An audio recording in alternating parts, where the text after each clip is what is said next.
പ്രശാന്ത് ഏട്ടാ, രാഹുൽ ഗാന്ധി സ്നേഹത്തിൻ്റെ കട തുറന്നിട്ടും ഉത്തരേന്ത്യയിൽ എല്ലായിടങ്ങളിലും പൂർണ്ണമായി പരാജയപ്പെടുന്ന ഒരു അവസ്ഥയാണ് ഉണ്ടായത്. ഇപ്പം മഹാരാഷ്ട്രയിലും അത്തരത്തിൽ വലിയൊരു തിരിച്ചടി ഉണ്ടായിട്ടുണ്ട്. കാരണം 100 സീറ്റിലധികം മത്സരിച്ച കോൺഗ്രസ് 15-16 സീറ്റിലേക്ക് ചുരുങ്ങുന്ന ഒരു അവസ്ഥ ഉണ്ടായി. ഇതിന് സമാനമായ ഒരു സാഹചര്യമായിരുന്നു ഹരിയാനയിലും. ഇനി എന്തായാലും BJPയും കോൺഗ്രസും നേരിട്ട് ഏറ്റുമുട്ടുന്ന ഒരു സ്ഥലം നിലവിൽ അടുത്ത കാലത്തൊന്നും ഒരു ഇലക്ഷൻ ഇല്ല. അതിനാൽ തന്നെ ഈ സ്നേഹത്തിൻ്റെ കട വീണ്ടും പൂട്ടിക്കെട്ടാനാണോ രാഹുൽ ഗാന്ധിയുടെ തീരുമാനം? കേരളത്തിൽ നിന്ന് ഒരാൾ പോയിട്ടുണ്ട് തുറന്നു പിടിക്കാൻ, സന്ദീപ് വാര്യർ. സ്നേഹത്തിൻ്റെ കട കവടിപ്പേരിൻ്റെ കടയാണെന്നുള്ള കാര്യം ഉത്തരേന്ത്യക്കാർക്ക് ലോക്സഭാ ഇലക്ഷൻ കഴിഞ്ഞതോടുകൂടി മനസ്സിലായതാണ്. കാരണം ലോക്സഭാ ഇലക്ഷനകത്ത് ഈ ഒരു ചെറിയ രീതിയിലുള്ള ഒരു ഇന്ത്യ മുന്നണിയും അതിലെ നെറേറ്റീവ്സും പിന്നെ ലോകത്തുടനീളമുള്ള ഡീപ് സ്റ്റേറ്റ് ഉൾപ്പെടെയുള്ള അല്ലെങ്കിൽ ഇന്ത്യക്കകത്തെ ഇന്ത്യാവിരുദ്ധ ശക്തികളും ഇന്ത്യക്ക് വെളിയിലുള്ള ഇന്ത്യാവിരുദ്ധ ശക്തികളും ജോർജ് സോറോസ് പോലെയുള്ളവരും ഒക്കെ നടത്തിയ ഒരു പ്രയത്നത്തിൻ്റെ ഫലം, അല്ലെങ്കിൽ ഇവിടെ നടത്തിയ ശരിയല്ലാത്ത പ്രചരണം അറിയാമല്ലോ, കള്ളപ്രചരണം, ഭരണഘടന തിരുത്താൻ പോവുകയാണ്, ഹരിജന സംവരണ പ്രശ്നം, ഈ പറയുന്ന OBC ഹരിജനങ്ങൾ അല്ലെങ്കിൽ അത്തരത്തിലുള്ള ആൾക്കാരെ എല്ലാം ഇല്ലായ്മ ചെയ്യാൻ പോവുകയാണ് എന്നൊക്കെ പറഞ്ഞുകൊണ്ട് വളരെ ജാതി വിഭജനം എന്നുള്ള പറഞ്ഞുള്ള പ്രചരണമൊക്കെ, അല്ലെങ്കിൽ സംവരണം എടുത്തു കളയാൻ പോവുകയാണ്, ഭരണഘടന തിരുത്താൻ പോവുകയാണ് എന്നൊക്കെയുള്ള പ്രചരണം ഒരു പരിധിവരെ വളരെ രഹസ്യമായിട്ട് വളരെ തന്ത്രപരമായിട്ട് എല്ലാ രീതിയിലും നടത്തി. ഇതൊരു പക്ഷേ BJPക്ക് പല ഘട്ടങ്ങളിലും ഇങ്ങനത്തെ ഒരു പ്രചരണം മനസ്സിലാക്കാൻ സാധിച്ചതുപോലും ഏറ്റവും അവസാന ഘട്ടത്തിലാണെന്നാണ് അതിന് ശേഷമുള്ള ചില റിപ്പോർട്ടുകളിൽ നിന്ന് എനിക്ക് മനസ്സിലാവുന്നത്, അല്ലെങ്കിൽ വായിച്ചിട്ട് മനസ്സിലായത്. അപ്പം ഈ രീതിയിലാണ് ഈ തരത്തിൽ അതേ രീതിയിലുള്ളൊരു പ്രചരണം കഴിഞ്ഞ 10 കൊല്ലം കൊണ്ട് ഓരോ ദിവസവും ഇതുപോലെ ഇല്ലാ കഥകൾ പ്രചരിപ്പിച്ച് മുന്നോട്ട് വന്ന് അതിനെയെല്ലാം അതിജീവിച്ച് വന്നുകൊണ്ടിരുന്ന ഗവൺമെൻറ് ഈ പ്രാവശ്യം പോലും അത് തിരിച്ചു പിടിക്കാൻ സാധിച്ചിട്ടില്ല. കാരണം ഇന്ദിരാഗാന്ധി, രാജീവ് ഗാന്ധിയുടെ മരണത്തിന് ശേഷം പോലും കോൺഗ്രസ്സിന് ഇപ്പം മോദി അധികാരത്തിൽ വന്നതിൻ്റെ അത്രയും സീറ്റില്ല. അപ്പോഴാണ് ഈ 100 സീറ്റ് മാത്രം, അല്ലെങ്കിൽ ഇപ്പം തന്നെ ഘടകകക്ഷികളുടെ കെയർ ഓഫിൽ 50 സീറ്റും കൊണ്ട് നിൽക്കുന്ന രാഹുൽ ഗാന്ധി ജയിച്ച പോലെ നടക്കുന്ന ഒരവസ്ഥയും, അല്ലെങ്കിൽ അദ്ദേഹമാണ് ഇവിടെ ജയിച്ചതെന്ന് വരുത്തി തീർക്കാൻ വേണ്ടി ശ്രമിക്കുന്ന മാധ്യമങ്ങളും ഒക്കെ ഉള്ളത്. ഞാൻ നമ്മളീ പറയുന്നത് കഴിഞ്ഞ ദിവസം നടന്ന തിരഞ്ഞെടുപ്പിൽ കേരളത്തിലെ മാധ്യമങ്ങൾ നമ്മൾ ശ്രദ്ധിക്കേണ്ടതായിട്ടുണ്ട്. കേരളത്തിലെ മാധ്യമങ്ങൾ പാലക്കാട് ഒരു സീറ്റ് BJP, അല്ലെങ്കിൽ ചേലക്കരയിൽ, പിന്നെ ചേലക്കരയിലും വയനാട്ടിൽ മത്സരിച്ചു. വയനാട്ടിലെ സീറ്റിനകത്ത് അറിയാമല്ലോ, ചെയ്ത വോട്ട് മൊത്തം പ്രിയങ്ക ഗാന്ധിക്കാണ് ചെയ്തത്. കാരണം അവിടുത്തെ മുസ്ലിം ലീഗിൻ്റെ ആധിപത്യവും അതിൻ്റെ പ്രചരണവും അല്ലെങ്കിൽ വർഗീയ ധ്രുവീകരണവും ഒക്കെയാണ്. അല്ല പോട്ടെ, ജനാധിപത്യ രീതിയിൽ തന്നെയാണ് മത്സരിച്ച് അവരെ ഇഷ്ടമുണ്ടായതുകൊണ്ട്, കോൺഗ്രസ്സിന് ഇഷ്ടമുണ്ടായതുകൊണ്ട് ജയിച്ചു എന്ന് നമുക്കങ്ങ് സങ്കല്പിക്കും. ചേലക്കരയിൽ വന്നില്ല, ചേലക്കരയിൽ വന്ന് 2 പാർട്ടികൾ മത്സരിച്ചു, അതിനകത്ത് നിലവിലുള്ള CPM തന്നെ ജയിക്കുന്ന അവസ്ഥ വന്നു. ഈ പാലക്കാടും മത്സരിച്ചു. കഴിഞ്ഞ 3 പ്രാവശ്യമായിട്ട് തുടർച്ചയായിട്ട് മത്സരിച്ച് ജയിച്ചുകൊണ്ടിരിക്കുന്ന കോൺഗ്രസ് വീണ്ടും ഒന്നുകൂടെ ജയിച്ചു, ശരി തന്നെ. അതിനകത്ത് കഴിഞ്ഞ പ്രാവശ്യത്തെക്കാട്ടി ഭൂരിപക്ഷത്തിനകത്തൊരു വർധനവ് വന്നു. അത് സ്ഥാനാർത്ഥിയുടെ കഴിവുകൊണ്ട് വന്ന വർധനവായിരിക്കും. അതിനകത്ത് BJP 2ാം സ്ഥാനത്ത് നിന്ന് BJP ഇപ്പോഴും 2ാം സ്ഥാനത്ത് നിൽക്കാനേ സാധിക്കുന്നുള്ളൂ.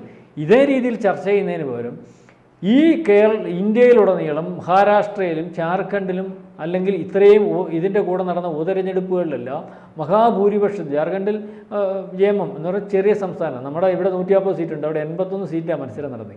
81 സീറ്റ് മത്സരം വളരെ ചെറിയൊരു സംസ്ഥാനം. ആ സംസ്ഥാനത്തിന് വീണ്ടും അത് ഭരണ തുടർച്ച വന്നു. അവിടെയും BJP ഒറ്റയ്ക്ക് ഈ പറഞ്ഞ 24 സീറ്റുണ്ട്, ഒറ്റയ്ക്കല്ല, ഒറ്റയ്ക്ക് 21, ബാക്കി 24. കഴിഞ്ഞ പ്രാവശ്യം 25 സീറ്റേ ഉള്ളത്, അവരുടെ അതിനകത്ത് കുറവൊന്നും വന്നിട്ടില്ല. മറ്റേ ജാർഖണ്ഡ് JMM അല്ലേ, മുർത്തിമോർച്ച. ആ കഴിഞ്ഞ ലോക്സഭാ തെരഞ്ഞെടുപ്പിൽ ഉത്തർപ്രദേശിലും അല്ലെങ്കിൽ മഹാരാഷ്ട്രയിലുമായിരുന്നു BJPക്ക് കണക്കൂട്ടുകൾ പിഴച്ചത്. കാരണം അതിന് മുമ്പത്തെ പ്രാവശ്യം ഏതാണ്ട് 40-നപ്പുറം സീറ്റ് മഹാരാഷ്ട്രയിലുണ്ടായിരുന്നു. UPയിൽ അറിയാമല്ലോ, അതിൻ്റെ 67 സീറ്റാണോ 62 സീറ്റ്, 62 അല്ലേ, 62 സീറ്റിൽ നിന്ന് UP അതിൻ്റെ പകുതിയിലേക്ക് വരും. മറ്റിടത്ത് ഏതാണ്ട് 16 സീറ്റിലേക്ക് ഈ പറയുന്ന BJP ഒതുങ്ങുകയും ചെയ്തു. അതിന് ശേഷം നടന്ന 8 മാസം കഴിഞ്ഞ് നടന്ന തെരഞ്ഞെടുപ്പാണ് ഇപ്പോൾ വന്നേക്കുന്നത്. അതായത് നിലംപരിശായിപ്പോയി. കോൺഗ്രസ് എന്ന് പറയുന്ന പാർട്ടി നമ്മൾ പരിശോധിക്കേണ്ടതെന്ന് പറഞ്ഞാൽ, ഈ കഴിഞ്ഞ തെരഞ്ഞെടുപ്പിൽ ഇന്ത്യയിലുടനീളം ഉപതെരഞ്ഞെടുപ്പ് നടക്കുമ്പോൾ ഈ പ്രധാനപ്പെട്ട 2 സംസ്ഥാനങ്ങളും ബാക്കി ഉപതെരഞ്ഞെടുപ്പ് നടന്ന ഉത്തർപ്രദേശ്, ജാർഖണ്ഡ്, ബീഹാർ, ആസാം, രാജസ്ഥാൻ, മധ്യപ്രദേശ്, ഇവിടെ എല്ലാം ഉപതെരഞ്ഞെടുപ്പ് നടന്നു. ഇവിടെ എല്ലാം BJPയുടെ തേരോട്ടമാണ്. UPയിൽ ഏതാണ്ട് 9 സീറ്റ് അല്ലേ, 9 സീറ്റിൽ 7 BJPയാണ്. കാരണം അവിടെ മത്സരിക്കാൻ പോലും കോൺഗ്രസ്സിന് സാധിച്ചിട്ടില്ല. അവിടെ മത്സരിക്കാൻ അവർ അവസരം കൊടുത്തില്ല. UPയിൽ ഈ പ്രാവശ്യം രാഹുൽ ഗാന്ധി മത്സരിച്ച് ജയിക്കുന്നതിന് കാരണക്കാരനായിട്ടുള്ളത് അവിടുത്തെ SP അഖിലേഷ് യാദവാണ്. അഖിലേഷ് യാദവിൻ്റെ 12 സീറ്റോ 6 സീറ്റോ കാണാം. 6 സീറ്റാണോ 12 സീറ്റ്? 12 സീറ്റ് അല്ലേ? കോൺഗ്രസിന് ലഭിച്ചതോ 7 സീറ്റ്. 7 സീറ്റ്. അതിൻ്റെ ഒരെണ്ണത്തിനകത്ത് ഇദ്ദേഹം ജയിച്ചിട്ടാണ് ഇപ്പോൾ പെങ്ങളെ അവിടെ നിർത്തി മത്സരിപ്പിക്കുന്നത്. അപ്പം കഴിഞ്ഞ ദിവസം പെങ്ങളെ മത്സരിപ്പിച്ച് ഇതെല്ലാം കഴിഞ്ഞിട്ട് അദ്ദേഹത്തിന് വേറെ അഭിപ്രായമൊന്നും പറയാനില്ല. വേറെ അഭിപ്രായം പറയാനില്ലെങ്കിലും പെങ്ങളെ വീണ്ടും ഏറ്റെടുത്ത വയനാട്ടിലെ കുടുംബക്കാരോട് നന്ദി എന്ന് പറഞ്ഞുകൊണ്ട് ഒരു ദേശീയ പാർട്ടിയുടെ, കോൺഗ്രസ് പോലുള്ള ദേശീയ പാർട്ടി, അതായത് വളരെ കാലം ഇന്ത്യ മഹാരാജ്യം ഭരിച്ചിരുന്നും ഇപ്പോഴും മാധ്യമങ്ങൾ ഉയർത്തിപ്പിടിച്ചുകൊണ്ടിരിക്കുന്ന, നാളെ കാലത്ത് ഇന്ത്യ ഭരിക്കുമെന്ന് പറയുന്ന, ശരിക്കും പറഞ്ഞാൽ നിഷ്പ്രഭമായിക്കൊണ്ടിരിക്കുന്ന കോൺഗ്രസ്, ആ കോൺഗ്രസിൻ്റെ നേതാവ് പറഞ്ഞിരിക്കുകയാണ്, അതായത് അവരുടെ വീട്ടിൽ നിന്ന് ഒരാളെ മത്സരിപ്പിച്ച് ജയിപ്പിക്കുന്നതിന് വേണ്ടി, അല്ലെങ്കിൽ ആ ജയിച്ചതിനകത്ത് പുള്ളി ആനന്ദം കൊള്ളുകയാണ്. അതായത് ഈ രാജ്യത്തെ വിജയിച്ചതിന് പിന്നാലെ ആദ്യം പ്രതികരണം കൊടുത്തത് പ്രിയങ്ക ഗാന്ധിയുടെ ഭർത്താവായിരുന്നു. അയാൾ അടുത്ത MP ആണ്. അതിനെ നമ്മൾ ആശ്ചര്യപ്പെട്ടിട്ടൊന്നും കാര്യമില്ല. കാരണം കോൺഗ്രസ്സിന് അല്പമെങ്കിലും തുടിപ്പ് ഇല്ല, നമ്മൾ പറയത്തില്ല, ഒരു ശ്വാസം ഉള്ളിടത്തോളം ഉണ്ടെങ്കിൽ അടുത്ത അവർക്കും അവരുടെ കുടുംബക്കാർ പറയുന്നവർക്കെല്ലാം മത്സരിക്കാൻ പറ്റും. അതിനാർക്കും എതിർപ്പ് പറയാനോ അല്ലെങ്കിൽ അതിന് ആശങ്കപ്പെടാനോ അത് ശരിയില്ലെന്ന് പറയുന്നവനൊന്നും നാളെ കാലത്ത് കോൺഗ്രസ്സിൽ കാണത്തില്ല. അവർ ചെയ്യുന്ന കാര്യങ്ങളെല്ലാം ശരിയാണ്. ബാക്കി ആരെന്ത് വൃത്തിയായിട്ട് ചെയ്താലും, ജനാധിപത്യ രീതിയിൽ ചെയ്താലും, ജനങ്ങൾക്ക് ഗുണം ചെയ്താലും അതെല്ലാം മോശമാണെന്നുള്ള പ്രചരണം നടത്തിക്കൊണ്ട് പോകും. അതായത് ദേശീയ പാർട്ടി എന്ന് പറയുമ്പോഴും, അല്ലെങ്കിൽ സ്വാതന്ത്ര്യ നേടിയെടുത്ത പാർട്ടി എന്നൊക്കെ ഇവർ പറഞ്ഞ് ഊറ്റം കൊള്ളുമ്പോഴും, ആ പാർട്ടി അന്ന് തൊട്ടേ നെഹ്റു കുടുംബത്തിൻ്റെ ഭാഗമായിട്ട് നിൽക്കുന്ന പാർട്ടി, അല്ലെങ്കിൽ കുടുംബ പാർട്ടിയായിട്ടാണ് ഇന്ന് നമുക്ക് ഏറ്റവും അവസാനം കുടുംബ പാർട്ടി മാത്രമാണെന്ന് തെളിയിക്കുന്ന ഒരവസ്ഥ. കാരണം മറ്റേത് ഒരു വീട്ടിൽ നിന്ന് ഒരു കൂടി വന്ന ഒരു MP അല്ലെങ്കിൽ ഒരു ഇതാണല്ലോ. ഇപ്പം വീട്ടുകാർ മൊത്തം കൂടെ MP MLA ആവുന്നു, ഇനിയിപ്പം മരുമോൻ MP ആവാൻ പോകുന്നു, അല്ലെങ്കിൽ കൊച്ചും പ്രിയങ്ക ഗാന്ധിയുടെ മകൻ ആ നിയോജകമണ്ഡലത്തിൽ വന്ന ലോക്സഭാ മണ്ഡലത്തിൽ വന്ന ലോക്സഭാ മണ്ഡലം പരിചയപ്പെടുന്ന ഒരു അവസ്ഥയിലേക്ക് പോകുന്നു. ഞാനീ പറഞ്ഞത് കഴിഞ്ഞ ദിവസം ഏതാണ്ട് 400-ൽ പുറത്ത് സീറ്റുകളിൽ ഇന്ത്യ മഹാരാജ്യത്ത് മത്സരം നടന്നു. അതിന് ഒരു ലോക്സഭാ സീറ്റ് എനിക്ക് തോന്നുന്നു മഹാരാഷ്ട്രയിലുണ്ട്, അത് കോൺഗ്രസിൻ്റെയും തിരിച്ചു പിടിച്ചു. ഇതിനകത്ത് എത്ര MLA-മാരുണ്ട് കോൺഗ്രസ്സിന്? ഏതാണ്ട് 32, 101 മത്സരിച്ചു മഹാരാഷ്ട്രയിൽ. അവിടെ കിട്ടിയതെന്ന് പറഞ്ഞാൽ 16 സീറ്റാണ്. മറ്റേ JMM-ന്റെ കൂടെ മത്സരിച്ചുകൊണ്ട് അവിടെ 30 സീറ്റ് മത്സരിച്ച് അതിനകത്ത് 16 സീറ്റും. 16, 32 ഏതാണ്ട് 30 ബൈ ഇലക്ഷൻ ബാക്കിയുള്ളതെല്ലാം കൂടെ കൂട്ടിയാണ്ട് 33 34 സീറ്റുണ്ട്.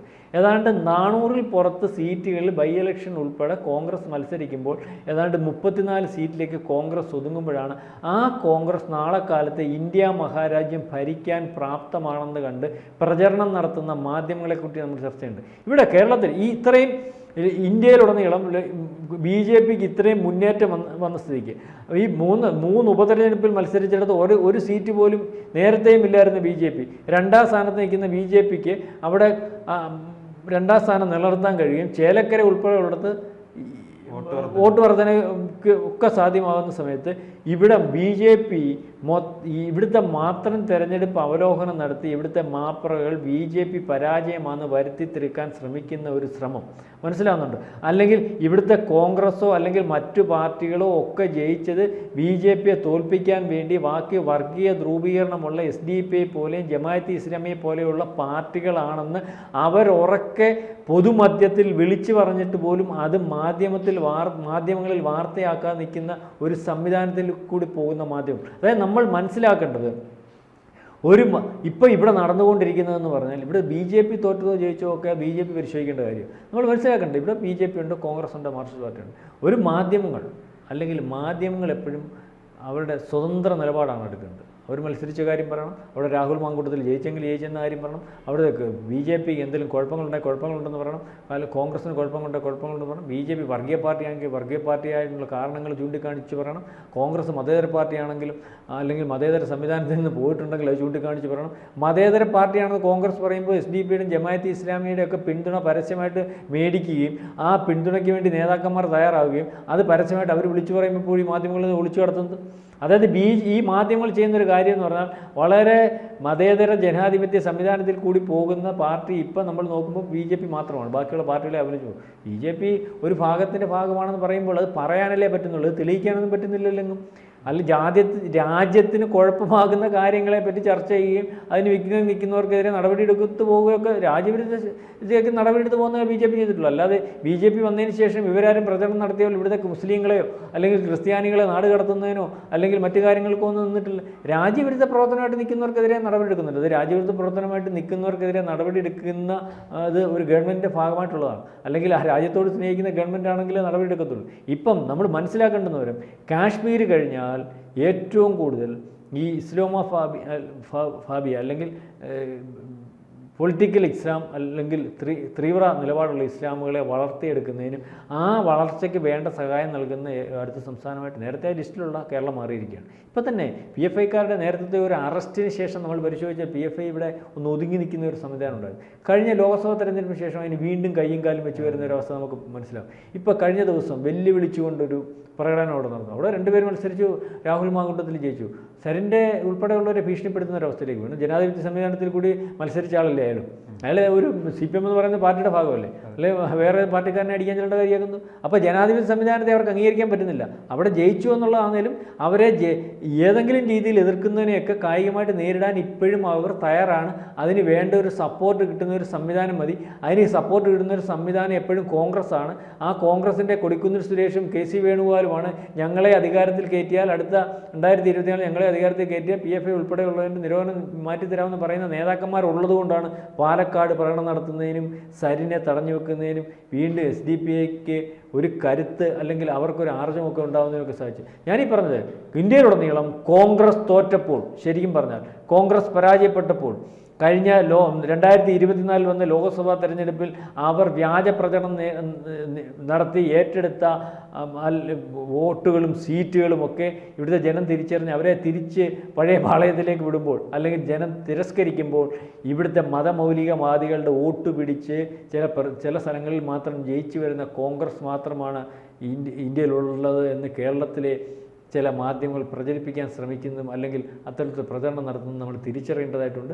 ജനാധിപത്യ സംവിധാനത്തിൽ കൂടി ആര് വന്നാലും അല്ലെങ്കിൽ ജനാധിപത്യ സംവിധാനത്തിൽ പ്രവർത്തിക്കുന്ന എല്ലാ വിവരങ്ങളും കൃത്യമായി കൊടുക്കേണ്ട കടമ ജനാധിപത്യ പാർട്ടിക്കും ജനാധിപത്യ അല്ലെങ്കിൽ മാധ്യമങ്ങൾക്കുണ്ട് എന്നാണ് നമുക്ക് മനസ്സിലാവുന്നത്. ഉത്തരേന്ത്യയിൽ എന്തായാലും BJPയും കോൺഗ്രസും നേരിട്ട് മത്സരിക്കുമ്പോൾ ഇപ്പോൾ തുടർച്ചയായി തന്നെ കോൺഗ്രസ് പരാജയപ്പെടുകയാണ്. ഇപ്പോൾ ജമ്മു കാശ്മീരിൽ ജയിച്ചു, അതോടൊപ്പം തന്നെ ഈ ജാർഖണ്ഡിലെല്ലാം വിജയിക്കുന്ന സഖ്യകക്ഷികളുടെ പിന്തുണയോടെയാണ്. അതെന്തായിരിക്കും സഖ്യകക്ഷികൾ സഖ്യകക്ഷികളുടെ പിന്തുണയോടെന്ന് പറഞ്ഞാൽ നമ്മളീ പറഞ്ഞ 12 സീറ്റ് UP കിട്ടുന്ന അവിടെ 5%-ൽ 4% താഴെ ഇപ്പോൾ കോൺഗ്രസിൻ്റെ വോട്ട്. അതായത് കോൺഗ്രസ് എന്ന് പറയുന്ന പ്രസ്ഥാനം എല്ലായിടവും ഉണ്ടെന്ന് പറയുമ്പോൾ നേരിട്ട് മത്സരിക്കുന്ന രാജസ്ഥാൻ പോലെയും അല്ലെങ്കിൽ ചില മധ്യപ്രദേശ് പോലെയുള്ള സംസ്ഥാനങ്ങളിൽ BJPയാണ് ജയിക്കുന്നത്. അത് അവിടെയുള്ള കുറച്ചെങ്കിലും കരുത്ത്. ബാക്കിയുള്ള സംസ്ഥാനങ്ങളിലെല്ലാം പ്രാദേശിക പാർട്ടികളുടെ ഭാഗമായിട്ട് നിൽക്കാനേ കോൺഗ്രസിന് കഴിയുന്നുള്ളൂ. ഇപ്പോൾ JMM എന്ന് പറയുന്നതിൻ്റെ ഭാഗം അവിടെ ഒന്നും കോൺഗ്രസ് ഇല്ല. ഈ പറയുന്ന ഈ ചോദ്യത്തിൻ്റെ ഉത്തരവെന്ന് പറഞ്ഞാൽ കോൺഗ്രസ് ഇന്ന് അതാത് സംസ്ഥാനങ്ങളിലെ പ്രാദേശിക പാർട്ടികളെ ഒട്ടിപ്പിടിച്ച് DMK തമിഴ്നാട്ടിലെന്ത് അവസ്ഥ, DMKയുടെ ഒട്ടിപ്പിടിച്ച് നിൽക്കാനൊക്കെ. പിന്നെ ഇപ്പോൾ കേരളത്തിലേ ഉള്ളൂ. കേരളത്തിലിപ്പം ഈ പറയുന്ന മുസ്ലിം ലീഗാണ് നിർത്തിയിരിക്കുന്നത്. മുസ്ലിം ലീഗാണ് തീരുമാനിക്കുന്നത്. കഴിഞ്ഞ ദിവസം സന്ദീപ് വാര്യനെ കൊണ്ടുപോയി കൊടി അങ്ങോട്ട് കൊടുത്തിട്ട് പറഞ്ഞ് വീശടാ. അത് കോൺഗ്രസിൻ്റെ KPCC പ്രസിഡന്റിൻ്റെ കയ്യിൽ കൊടിയെടുത്ത് കൊടുത്ത് വീശിപ്പിക്കുന്ന മുസ്ലിം ലീഗിൻ്റെ കൊടിയെടുത്ത് കൊടുത്തേക്കും അവർ. മനസ്സിലാവുന്നുണ്ടോ? അല്ലെങ്കിൽ രാഹുൽ മത്സരിക്കുമ്പം ഞങ്ങളുടെ കൊടിയില്ലേ നിങ്ങളുടെയും കൊടി വേണ്ട, ഞങ്ങളുടെ കൊടിയില്ലേ നിങ്ങളുടെയും വേണ്ട. അപ്പോൾ ആ രീതിയിലേക്ക് ഇവിടെ മുസ്ലിം ലീഗിൻ്റെ കീഴിലായി. ഇന്ത്യയിലുടനീളം കോൺഗ്രസ് എന്ന് പറയുന്ന പ്രസ്ഥാനം ചില പ്രാദേശിക പാർട്ടികളുടെ കെയർ ഓഫിൽ അവർ കൊടുക്കുന്ന സീറ്റിൽ മത്സരിച്ച് നിൽക്കേണ്ട ഒരവസ്ഥയിലേക്കും അത്രയ്ക്ക് ഇല്ലായ്മയിലുള്ള അവസ്ഥയിലേക്കുമാണ് പോകുന്നത്. ഇത് പറയുന്നതിന് വേണ്ടി ഇവിടുത്തെ മാധ്യമങ്ങൾ തയ്യാറാവുന്നില്ല. ഇവിടുത്തെ മാധ്യമങ്ങൾ BJPയെ എങ്ങനെ ഇല്ലായ്മ ചെയ്യാം അതിനുവേണ്ടി കച്ചകെട്ടി അല്ലെങ്കിൽ എന്തൊക്കെയോ വാങ്ങിച്ച് പറയുന്നത് പോലെ പറയുന്ന ഒരവസ്ഥയുണ്ട്. അതാണ് നമ്മൾ പറയുന്നത്. കൂടുതൽ വാർത്തകളും വിശേഷങ്ങളും നിങ്ങളിലേക്ക് എത്താൻ ABC മലയാളം സബ്സ്ക്രൈബ് ചെയ്യുക, ബെൽ ബട്ടണും അമർത്തുക.